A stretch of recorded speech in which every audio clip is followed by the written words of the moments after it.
please. Okay, so I'll take it forward from here then. A very good morning to everyone. I take this opportunity to welcome you all to today's book discussion on the book COVID-19 Infodemic, Problem, Prospect and Retrospect, The Route Maps of Kerala. This book discussion is a collaborative effort by the Center for Culture, Media and Governance, Jamia Millia Islamia, and Ivanios College, Thiruvananthapuram. I am Pareeksha Malhotra, and along with my colleagues Shairi Ghosh and Akanksha Ojha, will be moderating the session for today. We also have our senior colleagues, Mr. Minto John, Project Coordinator IQAC, and Dr. John Jacob, Assistant Professor, Department of Physics, from Ivanios College, supporting us in coordinating this virtual seminar. I welcome you all again. We are honored to have with us Professor Saima Saeed, Honorary Director, Center for Culture, Media and Governance, who shall be the chair for today's session. We welcome you, ma'am. We are grateful to have amongst us Professor Ravindran Gopalan, Chairperson, Department of Media and Communication Studies at the Central University of Tamil Nadu, who shall be extending the concluding remarks for today's session. Welcome you, sir. Further, we are pleased to share that Professor Biswajit Das, Founding Director, Center for Culture, Media and Governance, would be commencing the book discussion with his introductory remarks on media, memory, and the pandemic. Welcome you, sir. Today, we have with us the contributing authors of the book COVID-19 Infodemic, Problem, Prospect, and Retrospect as our distinguished panelists. I take this opportunity to introduce our panelists for today. Dr. S.R.Sanjeev, the editor of the book, is the head of Department of Journalism and Mass Communication, Ivanios College, Thiruvananthapuram. Dr. C.S.Venkiteswaran is a film critic, curator, and researcher. Dr. Soni J. Raj is the assistant professor at the Department of Communication, McEwan University, Edmonton, Canada. Sri Damodar Prasad, director at the Educational Multimedia Research Center, University of Calicut, Kerala. And our next panelist, Dr. Lakshmi Pradeep, is the head of Department of Journalism and Mass Communication, Pareeksha College, Calicut, Kerala.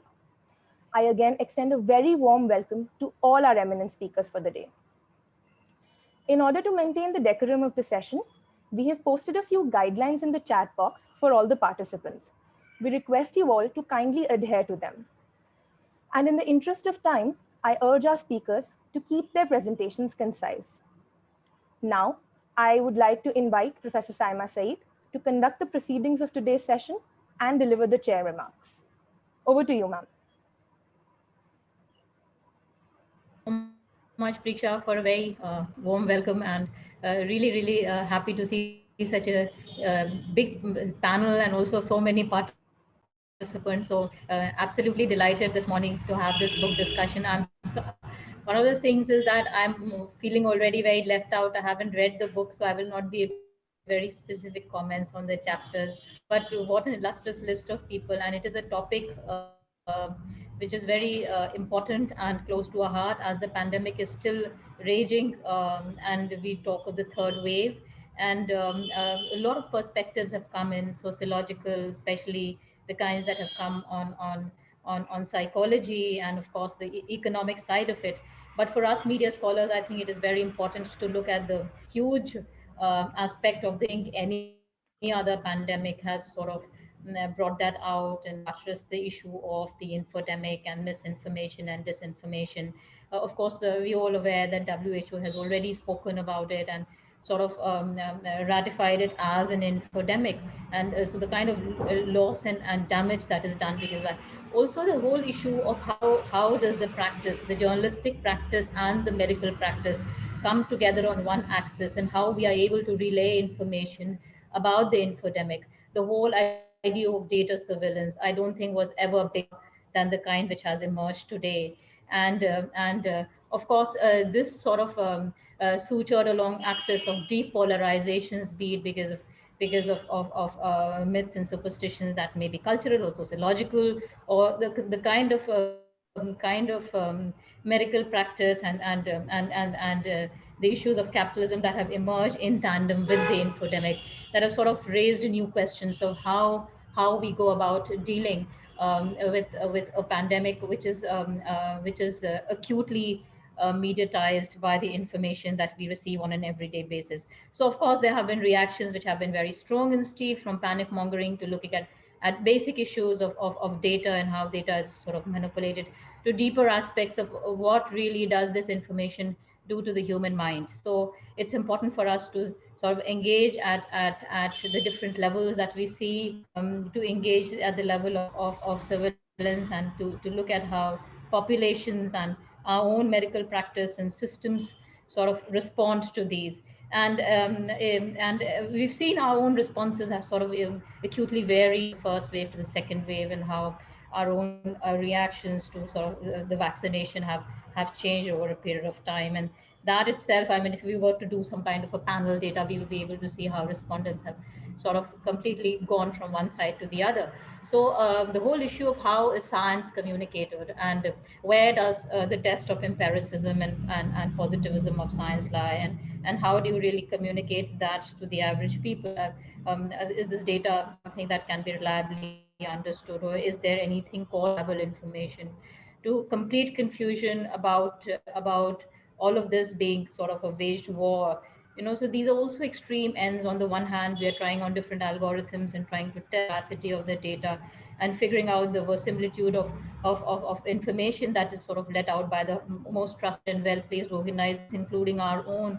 On the other hand, there are big debates on it being completely manipulated, which sort of puts to contest on really how we respond to data that comes on issues of human science, which is perhaps beyond the remit of many of us who don't belong to the natural sciences and the medical sciences.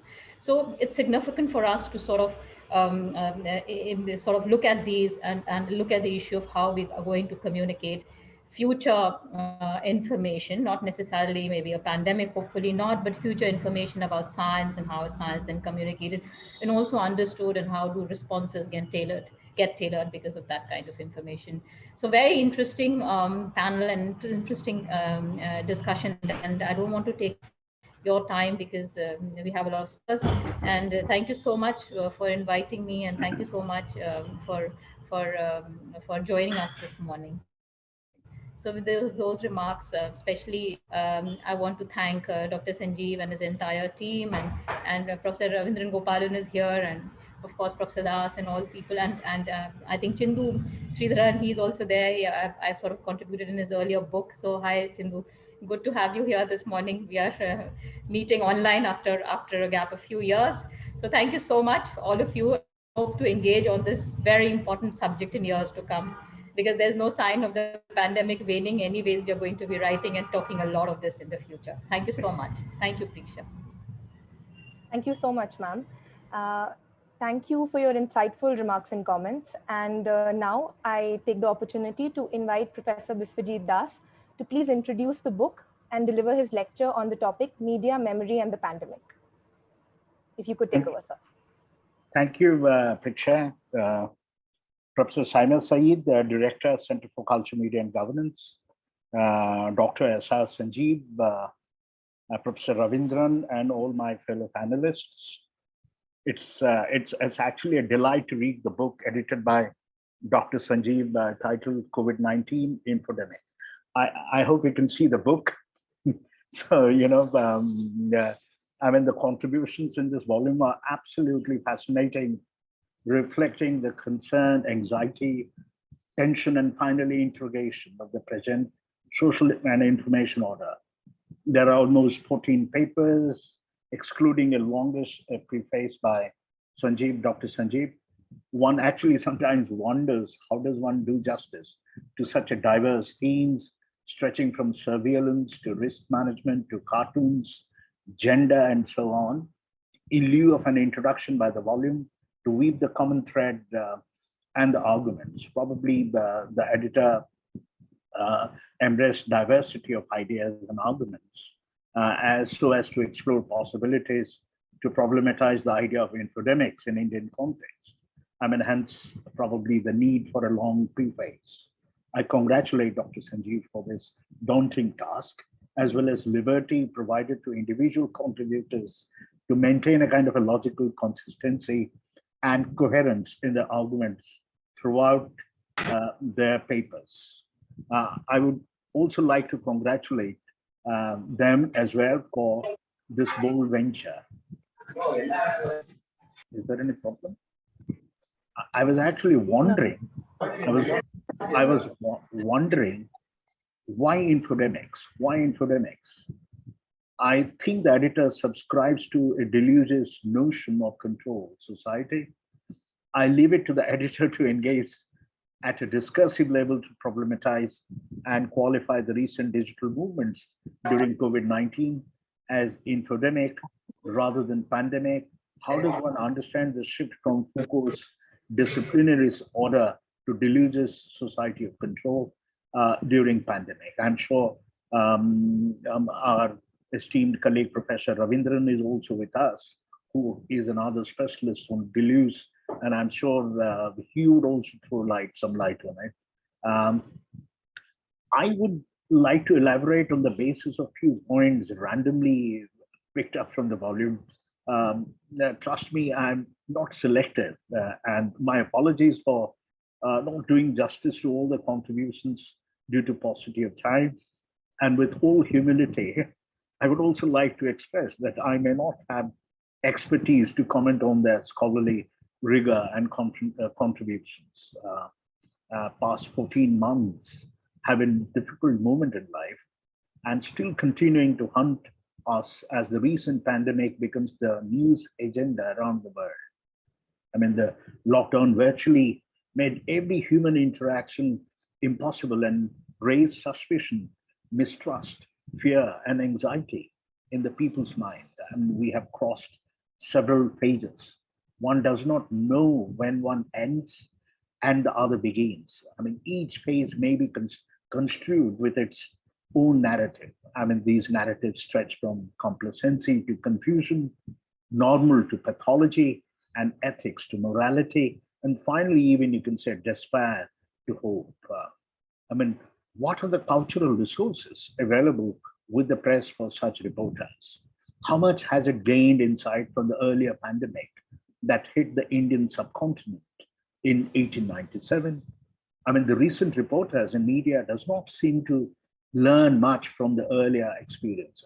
I mean, the plague of 1897, popularly known as Spanish flu, for whatever reason, has become lost to public memory, and media coverage of the epidemic and its aftermath could have offered clues to this loss and connect with the present. I mean, this could have been possible as one way of understanding the present Malaysian perspective. Anyway, the press has its own style and scheme of things. Media are not the best recorders of history. And the greatest danger to public memory is the official history. I mean, as Michael Sutton reminds, that cultural memory is distributed across social institutions and cultural artifacts and is inevitably distorted because memory is invariably and inevitably selective. Journalism has not made it easy to consider its forays into the past. Considered as first draft of history, journalism has typically exhibited a reticence to move beyond the topical, novel, instantaneous, and timely. I mean, undergirding the sense of self by which journalism has kept itself distinct, the play to the temporally proximate has remained journalism's defining attribute.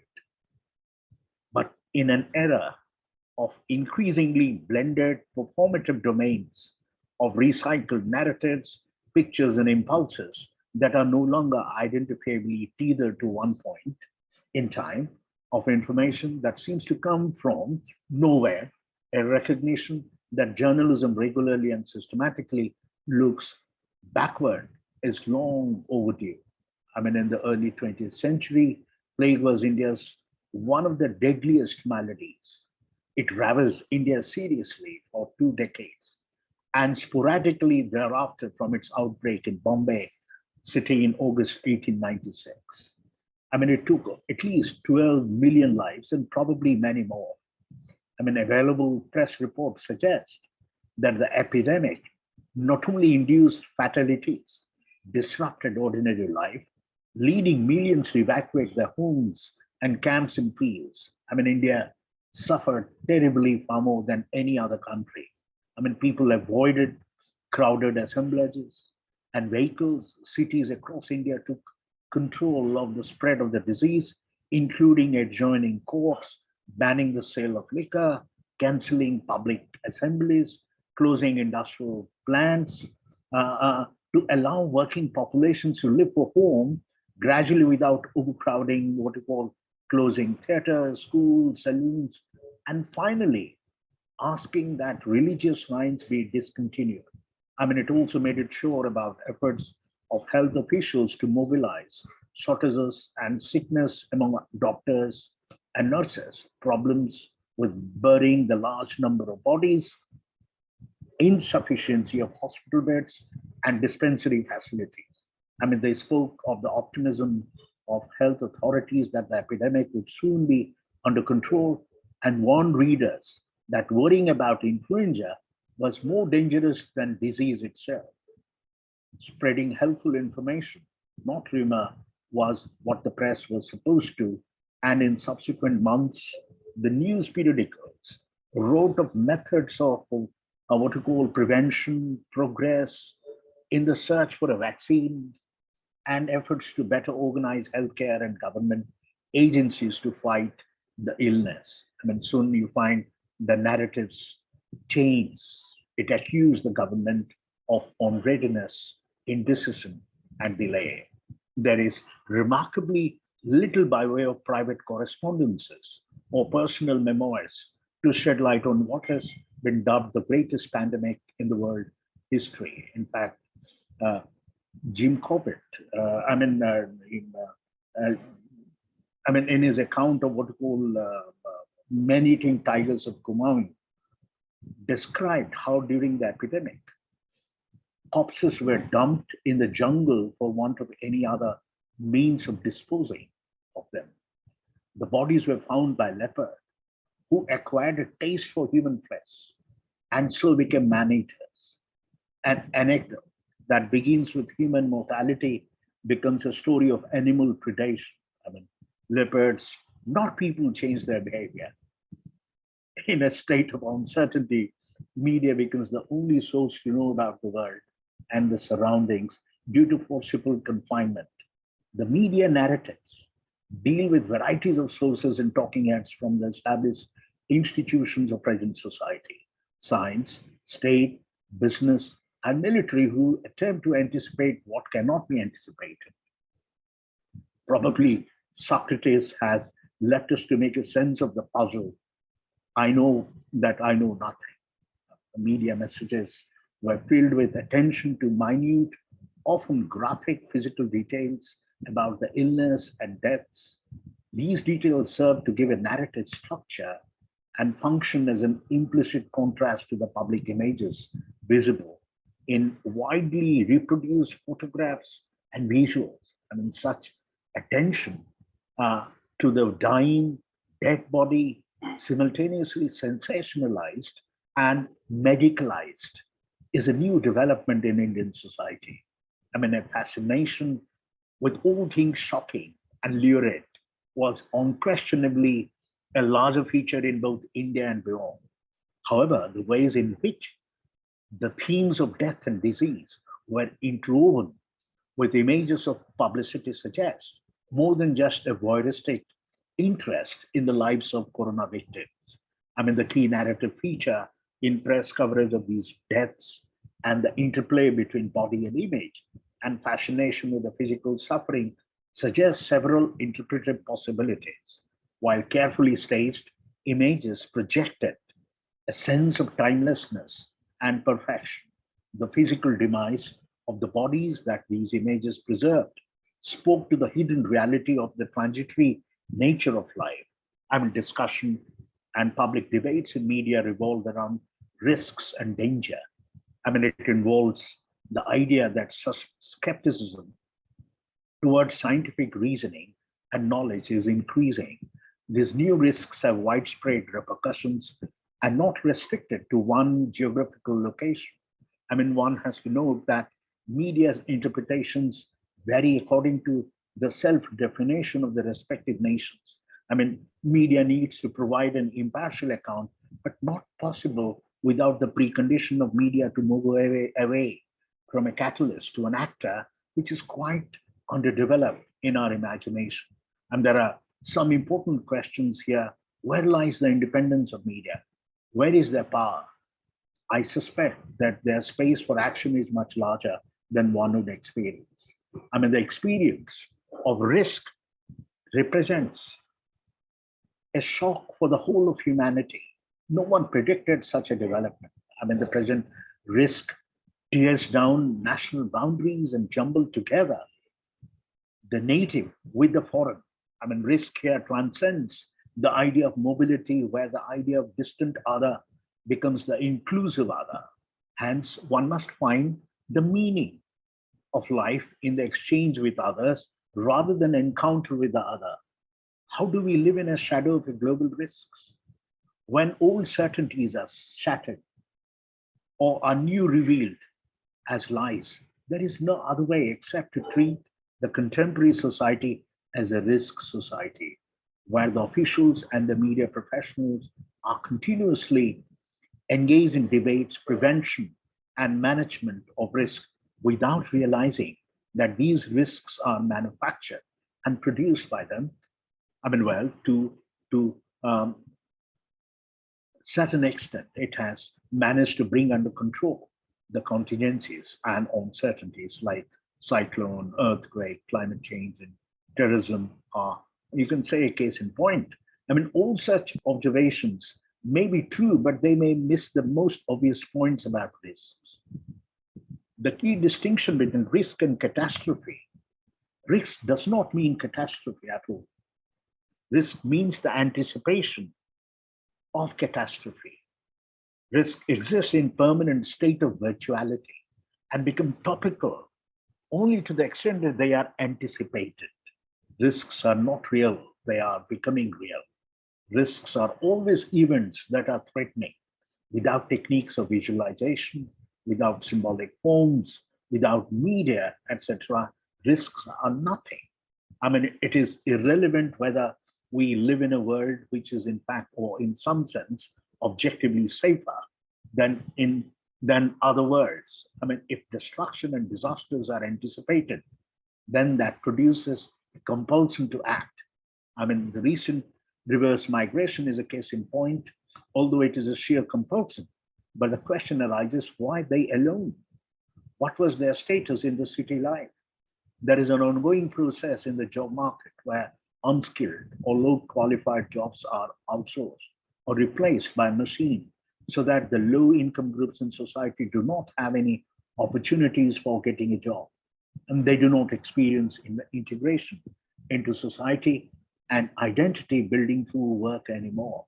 And they fall into a category of people that are left over and irrelevant.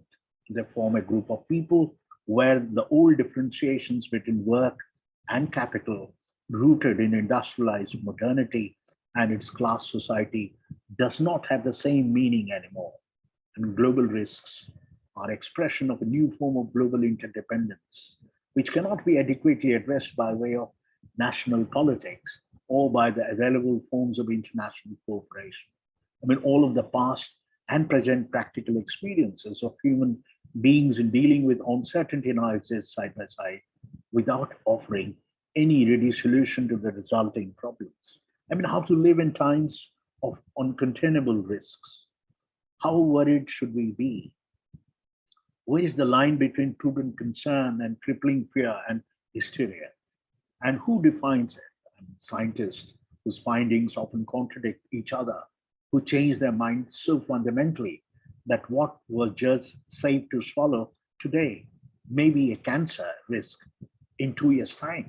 Can we believe in the politicians and the mass media when the former declare there are no risks, while the latter dramatize the risks in order to maintain circulation and viewing figures?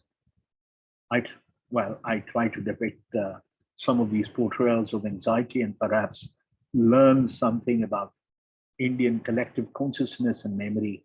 Much more needs to be done in this area to determine what other anxieties have been reflected in media historically and what they can tell us about a complex, ever-changing Indian society. Thank you very much. Risk does not mean catastrophe. I think, sir, this is one takeaway that I have from today. Thank you so much, Professor Das, for this introduction and for touching on such pertinent aspects concerning this theme.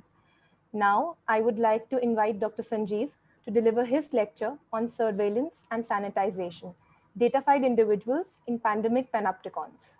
Over to you, sir. Thank you, Pareeksha. Thank you, Dr. Das, for that illuminating lecture, which has actually taken us through the memories which are actually dithering away in the time of pandemic. Before I begin, let me express my sincere gratitude on behalf of all my fellow authors to Professor Das, Founding Director, Center for Culture, Media and Governance, for showing interest and taking initiative to conduct a discussion like this on the book COVID-19 Infodemic, Problem, Prospect and Retrospect, the Route Maps of Kerala. I am extremely thankful to the Center and Honorary Director Professor Saima Saeed for your support and presence. It's a proud privilege for all of us, the media and communication fraternity in Kerala, to associate with the Center in academic deliberations. We are fortunate to have Professor G. Ravindran, Chairperson, Department of Media and Communication Studies, Central University of Tamil Nadu, in this session for giving critical observations on the book. I must say this would not be possible without the support and guidance of our beloved and respected principal, Dr. Jijimon K. Thomas. Thank you, sir. He's absent here. Anyway, thank you. Let me express my thanks to him. It is always a pleasure and privilege for me to share the platform with the most respected think tanks of Kerala, Dr. C.S.Venkiteswaran, who has immensely contributed to the scholarly readings of cinema as a cultural product, and Sri Damodar Prasad, whose incisive observations on socio-political and cultural developments of our country through a number of columns published both in English and Malayalam. I was very fortunate to have them as my fellow authors in the book. Dr. Soni Jairaj is an old friend of mine. He was my colleague at Asianet News several years back. Now he is a well-known figure in the mass communication academia with excellent contributions through several publications and as an editor of Media Watch Journal. Thanks, Dr. Soni, for being with us.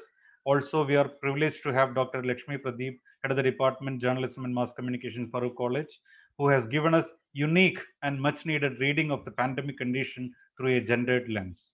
Lakshmi teacher, grateful for the opportunity to listen to you once again after the launch of our book. I also welcome all my fellow authors who are present here and request all of you to intervene in the Q&A session. And this book was a great learning experience for all of us. Let me honestly say this book was the result of our fight to beat down the lockdown blues. When there were abundant studies on the health and medical aspects of the pandemic pouring in, we thought about studying the social impact of the pandemic, and I think this is the second attempt in India in these lines. Earlier, Indian Institute of Mass Communication brought out a collection of papers in online mode. We were trying to understand the transformations happened in social life, or in other words, the lack of sociality in individual lives. Its manifests and ruptures it caused to the social fabric, societal fabric as a whole. We are living in a world obese with information. The infobesity has restricted our upward movement in terms of rationality, respect, and compassion. When information, or rather misinformation or disinformation epidemic aggravated in 2020, along with the spread of novel coronavirus, added more fuel to the fire. I find the WHO usage infodemic as slightly problematic. Information per se cannot cause epidemic or pandemic. Information should be delineated with traits such as values, topical interest, accuracy, and progress. In that sense, the epidemic or even pandemic is actually caused by misinformation and disinformation. Joe Scaria, my friend, has given us a foundation for this line of thought in the book. This takes us to the ecology of mis or disinformation that spreads through networks. The age-old gatekeeping practices of journalism has been liminal in pushing the clutter out during this period. Efforts by digital capitalists to replace it with network gatekeeping and algorithmic interventions and advocacy moves for fact-checking with the support of networks are accelerated during the COVID-19 period. But the main point which has been flagged by Dr. M.S. Harikumar here was the need to create cognitive resilience and cognitive firewall, which is primarily built on human agency to counter this menace. After all, machines are machines, and its intelligence is always artificial, not natural.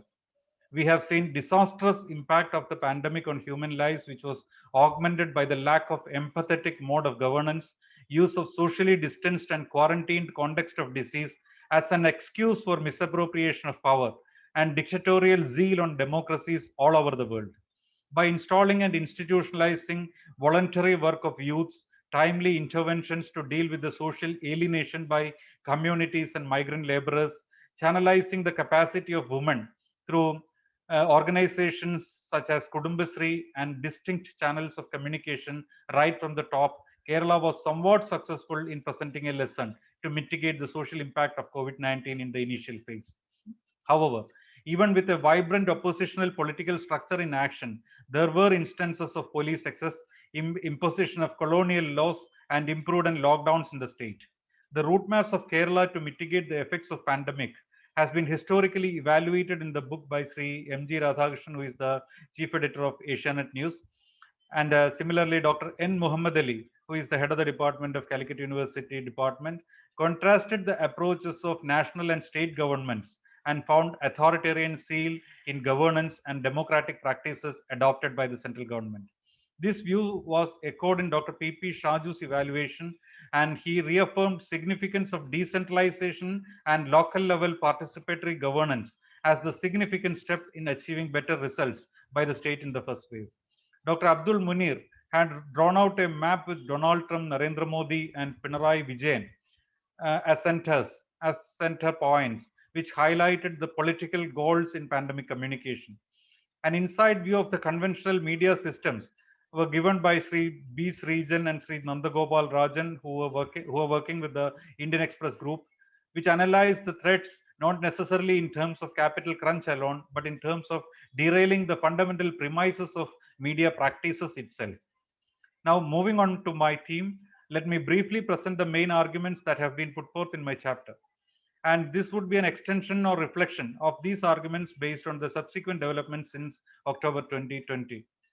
COVID-19 has created a social condition in which people have become too vulnerable to resist any kind of surveillance, and the absolute submission of social spaces has become the new normal. In other words, abnormal has become the new normal. However, we should acknowledge the fact that world is not left with any other option but keep a close watch on people to restrict their movements and thereby avoiding the spread of the disease. Thus, when surveillance becomes the norm of the day, in order to complete the task effectively, sophisticated technological applications were deployed everywhere. The assemblage of such technologies can be seen as a prison with specific architectural form in which inmates are being watched closely, or we can say a digital panopticon of the COVID-19 era. Disease surveillance through color coding, mobile phone apps, geofencing, geotagging, etc. were rampant in several parts of the world. In Kerala, such efforts were snowballed into a controversy because people have expressed concern over the safety of data acquired by official agencies through surveillance. The digital surveillance to categorize people as those who have disease and those who are going to have disease was supported by high-tech policing such as drones, specially configured apps, number tracing, etc. A huge amount of health data which has potential worth of millions in the near future was amassed through disease surveillance in this period. And the prevalent social condition made us submit our health status and data voluntarily with no legal assurance against future applications or third-party use. There is not enough legal safeguard against the misappropriation or third-party use of data in India as of now. Surveillance helped the agglomeration of data during the pandemic period. Privacy is a myth, we all know that, in the digital world. A number of studies on data have raised concerns over data colonialism, data justice, datafication, and data as a market supplement. Of course, data, especially big data, has the unique capacity to build predictive algorithms, modeling, and optimization to solve day-to-day issues. However, the misuse or misappropriation of data can even topple governments and democracies. We have seen that before. It is an outrageous proposition for us to be a product in the capitalist economies in post-COVID world. If we go through the scholarly works of Caldry, Lyon, Suboff, Victor Mayer, Schonberger, etc., critical observations can be seen about the precarious condition of a datafied world. During this time, we have seen many instances of abuse of power by governments all over the world. Disease has given us given an overarching power for governments over information. There are very few governments who have strictly followed the essential traits of good governance, such as transparency, accountability, and participation. Many of them, including the national and state governments in India, often chose to enter into a denial mode and withhold information such as disease reporting, number of COVID deaths, instances of police excess, etc. They also used pandemic as a mask for pushing their own agenda and exerted more control over information. In other words, the governments have sanitized information and made it inert, not clean, as per their convenience. The pandemic conditions were fertile and ripe for the process of information sanitization. But during this process, along with the fake and infectious content, criticism, objective evaluation, and pictures of institutional failures were also washed away. They sometimes chalked free speech and expressions. The most recent example is the new IT regulations and the intervention of UN. Even Kerala was not free from such temptations. Just before elections, Kerala government has promulgated a draconian Kerala police ordinance, which gives immense power to police to imprison anyone who publishes any communication which allegedly defame another individual. It was withdrawn after widespread protest.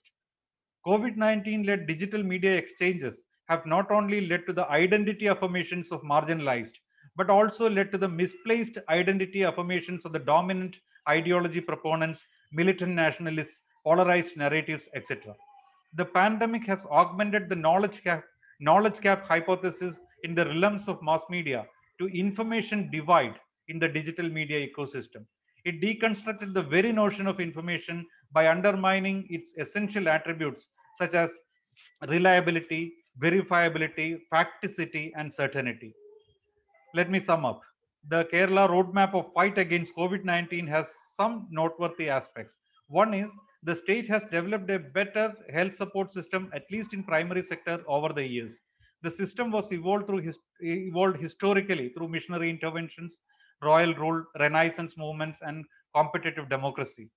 This social infrastructure, along with the affirmative actions taken by the government and public, has sorry, has helped the state to fight pandemic, at least in the initial phase. This fight is characterized by public participation, empathetic steps taken to protect people who lost their livelihood, interventions among marginalized sections, including migrant laborers, etc. However, these compassionate steps were taken along with the invoking of colonial laws for the first time in the country, stringent policing and surveillance, which undermines privacy and personal life. The pandemic experience has also revealed the need to adopt modern outlook on disease surveillance, wherein the primacy and control of health system should be ascertained. Concerted efforts to curb social ostracism and responsible political and governance practices to fight the disaster are imperative to achieve progressive and modern ideals. During the second wave, steps were continued to minimize the impact of pandemic on livelihood. However, the use of force and policing were more pronounced. Extended lockdowns were implemented and steps were taken to institutionalize decentralized participatory governance at local level.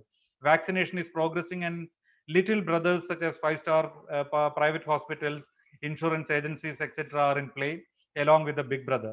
Loss of livelihood has become the major concern for millions of people, and governments should wake up to this reality. The conventional media should be more responsible to the public, and they should be skeptical about the sanitized information. Social media platforms should not be an infodemic disease cluster. In all these areas, effective and informed public action is needed. Before I conclude, let me thank Pareeksha, Shairi, Agansha Riddhi of Jamia Millia Islamia, and my colleagues Deepa, Lissy, and Akshara, and Dr. John Jacob of Physics Department, and Mr. Minto of IQAC of Ivanios College for making this a fruitful engagement. Thank you very much. Thank you so much, sir. Points like lack of empathetic mode of governance, precarious condition of a datafied world, they're going to stay with me. And your lecture has really put the book on top of my reading list. Thank you very much, sir. Now I invite Dr. Venkiteswaran to speak on the topic, over-the-top worlds of post-COVID visual narratives. Over to you, sir. Thank you, Pareeksha. And also thanks to Center for Media, Culture and Governance, Jamia, Millia, Islamia, Delhi, and also Department of Journalism, Mass Communication, Ivanios College, Trivandrum. And once again, thanks Sanjeev for this, for this wonderful book, and also this opportunity to think about ourselves, our situation in the context of cinema or whatever you are concerned with. I think all over the world, everyone, philosophers, political thinkers, artists, writers, everyone is actually looking back into their own, domain and trying to place it in a very unique kind of human global context that they are in now. So basically, my article in the book was about spatial, temporal, and contextual imaginations of the pandemic, but I'm not actually talking about that now because that can be read, and actually a lot of time has passed by, and your understanding about it is also evolving and changing. And again, we are living in times when everything is going over the top. So OTT has actually become a kind of has taken on very deep and dark resonances of other kinds. I'll talk about basically about what is happening to cinematic imagination in these OTT times. And so I'll just flag the larger context and also look at certain kinds of, the ways, trajectories in which cinematic imagination may, evolve or move. Cinematic imagination too is affected and will be affected by the pandemic. Unlike other media, for cinema it will be all the more severe because it's very imagination, the processes of production and also reception and appreciation are very deeply social and public. So the new normal, if at all there's a post-COVID world, I think will be deeply and indelibly marked and shaped by the pandemic experience. In terms of cinema as a public art and space, cinema as a public space, cinema as a mass medium of global reach, and cinema as a global corporate industry. At all these realms, there are going to be challenges and an urge to explore new modes and ways of being, sharing, revenue models, etc., etc. From a larger perspective, situations like the pandemic always have forced you. Biswajit was talking about the earlier experiences of such pandemics, which always actually forces humanity to look at oneself, the world, life, and also art. Because art responds to the times in a much more deeper way, I think. So when human life, living, livelihood are unsettled, it forces humanity to change tracks, think differently or out of the box.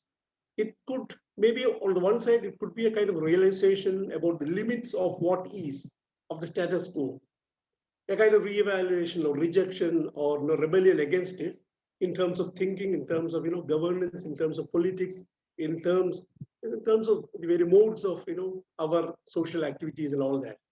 It also calls for imagining a different way of life and a different way of being together altogether in a way like. So I think the COVID situation severely affected three core areas of human life, and so also livelihoods and global economy at large. For instance, I would flag them as like movement.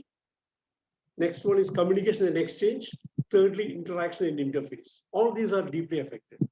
Physical movement of human bodies is restricted. One can't move out or about, leading confinement, limited spaces, mobility of human bodies that are homebound, leading to certain kind of loneliness, boredom, or whatever.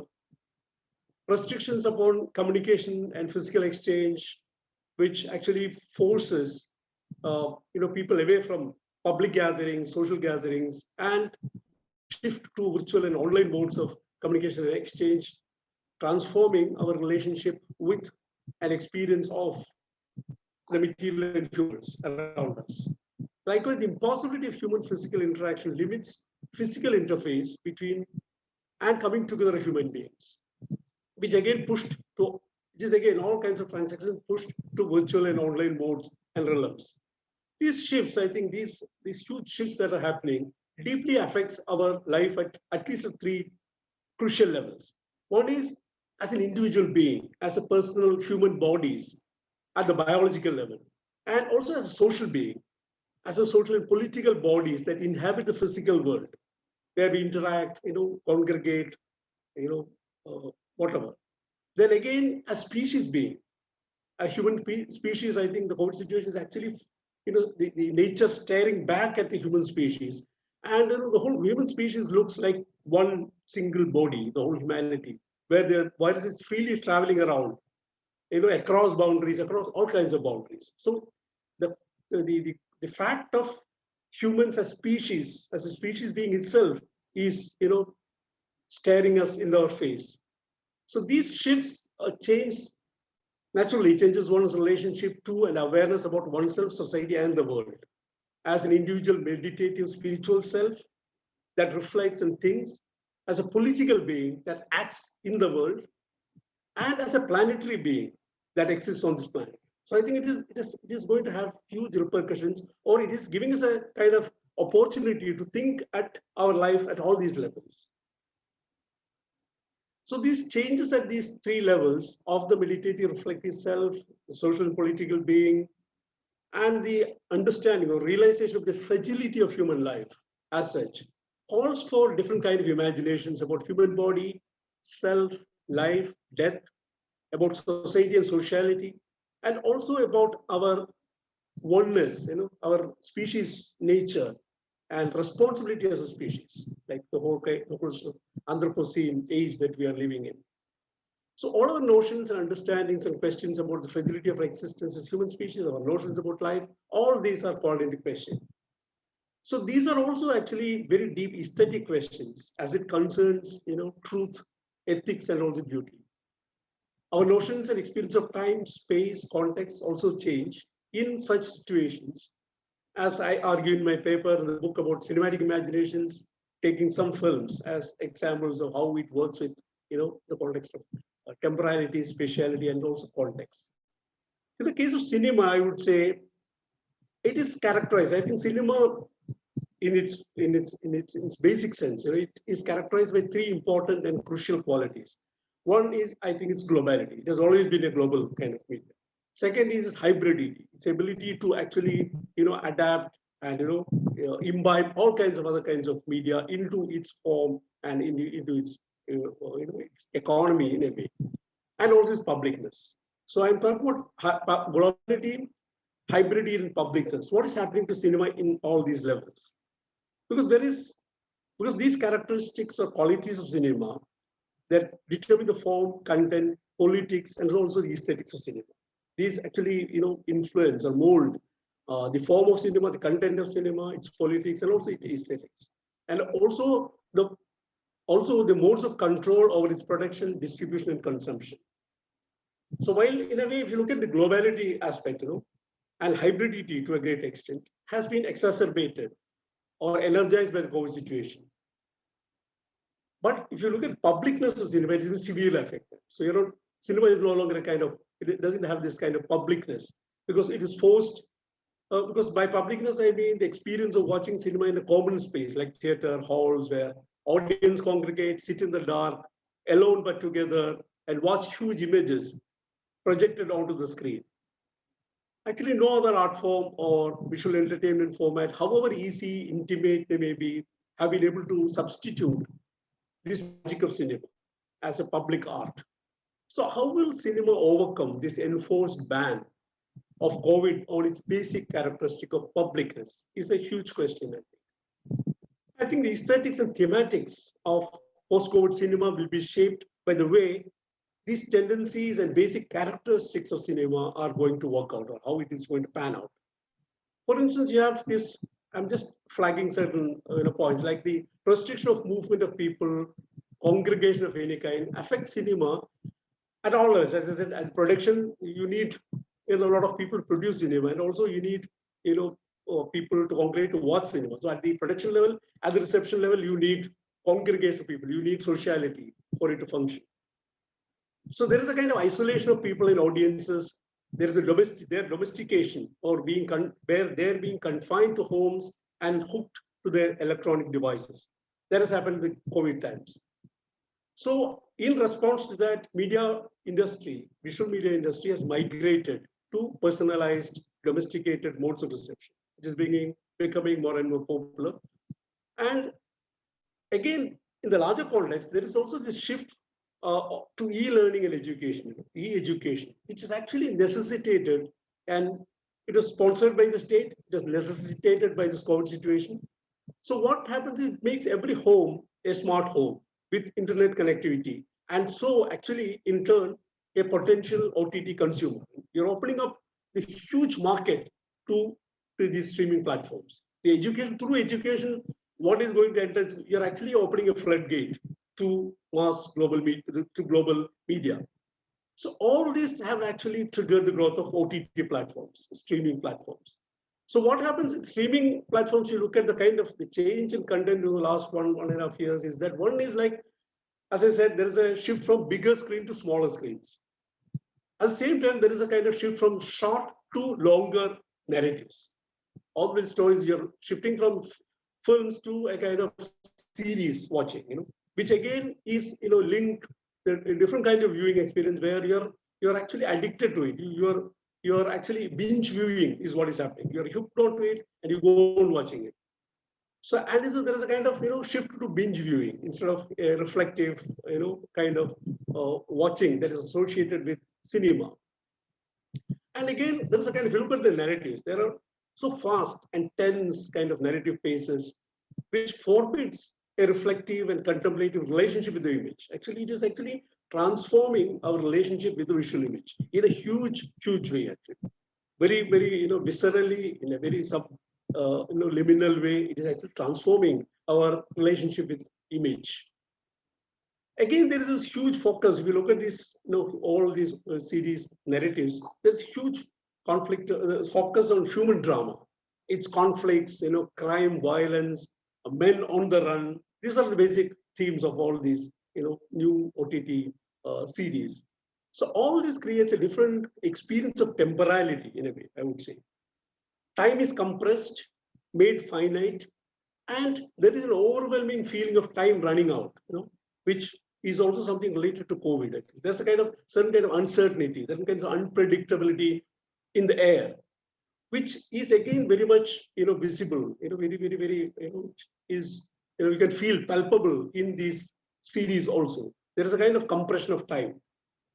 And which again you have to look at the way in which the whole thing is developing. There is a kind of acceleration of accelerated globalization of visual media industry on the one side, and also entertainment and networks, and also capital. We have to see it as if you look at the global media capital, the way it is consolidating itself, I think we are going to have, very, very dark kind of scenario unfolding, in the sense that if, this is going to go progress in this manner, algorithms are going to rule tomorrow's content, leading, it will lead to, like, if you have the experience of television content during the last 40 years, if you look at it, post-90s, last 30 years of television content, the change in content, how global media is actually calibrating not only content, formats, styles, aesthetics, visual composition, everything.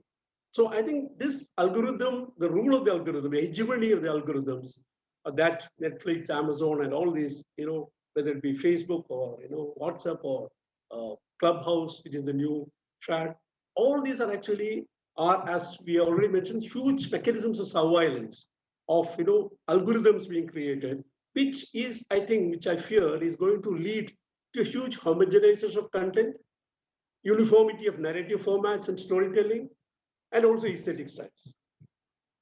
So I'll end with some of these questions. One is this compression and quickening of time and temporalities within the narrative actually obfuscates one's sense of history or time, but intensifies one's experience of space. There's a shift from time to space. So given the spatiality of COVID again is a kind of spatial kind of disease, is this tendency going to intensify further? How is it going to actually pan out? The spatial nature of this pandemic, to use Susan Sontag's argument about time and space diseases, is it going to further strengthen spatiality of globalization and its global control over space and thus future narratives, political, social, aesthetic, and all?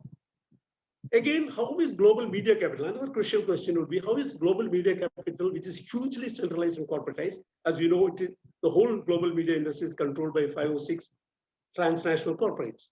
So how are they actually going to negotiate with nation states and their parochial interests to access national markets? This is going to be a huge kind of challenge where they have to actually push content, sell content, and they actually have to negotiate with nation states, their interests, their kinds of, different kinds of their own vested interests. How are they going to negotiate? Is one,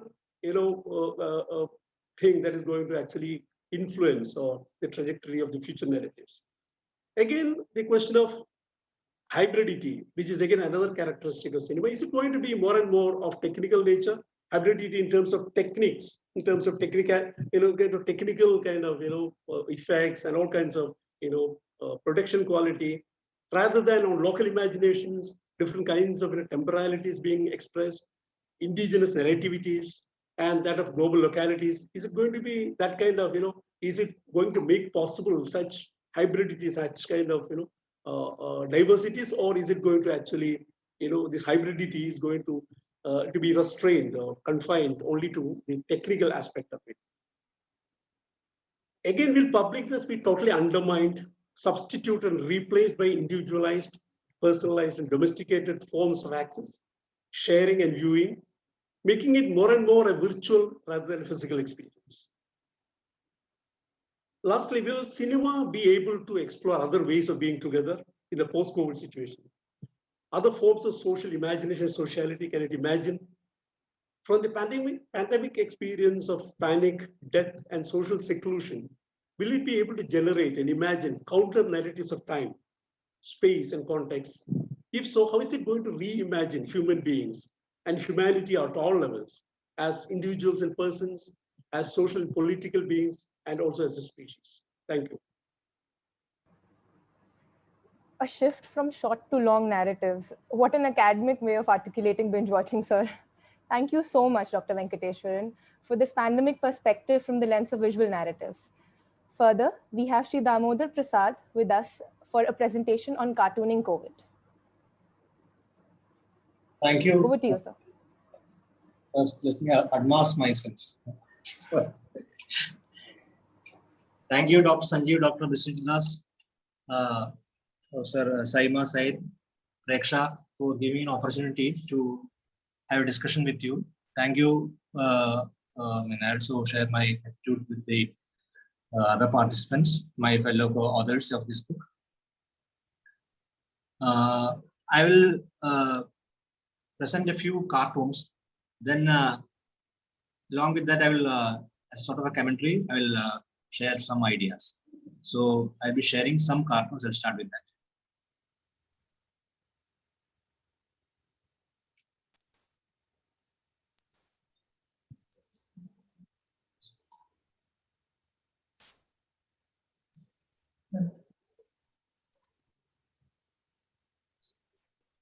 So this was one of the controversial cartoons which actually lost him his job. Manjul, TV News 18. He actually worked with the DNA. He began his, I think he began his cartoonist career with the Financial Times, and he was with the DNA. Then he used to do freelance. After that, after this controversial cartoon, controversial in the sense that just because it irked some of the persons in the establishment, the TV News 18 asked him to, he lost his job. So the problem and the fascination with the cartoon is that, unlike in case of narrative, or unlike in case of even poetry, the interesting aspect or the fascinating and the problem with the cartoon is direct communication. Even unlike in the case of cinema, cinema can also be in a way, evade certain issues, make it complex, like in case of academic discourse. So you will have the political point, but you can couch it in language where you can actually evade the issue and make it a little bit complex. But in case of cartoon, you have this direct communication.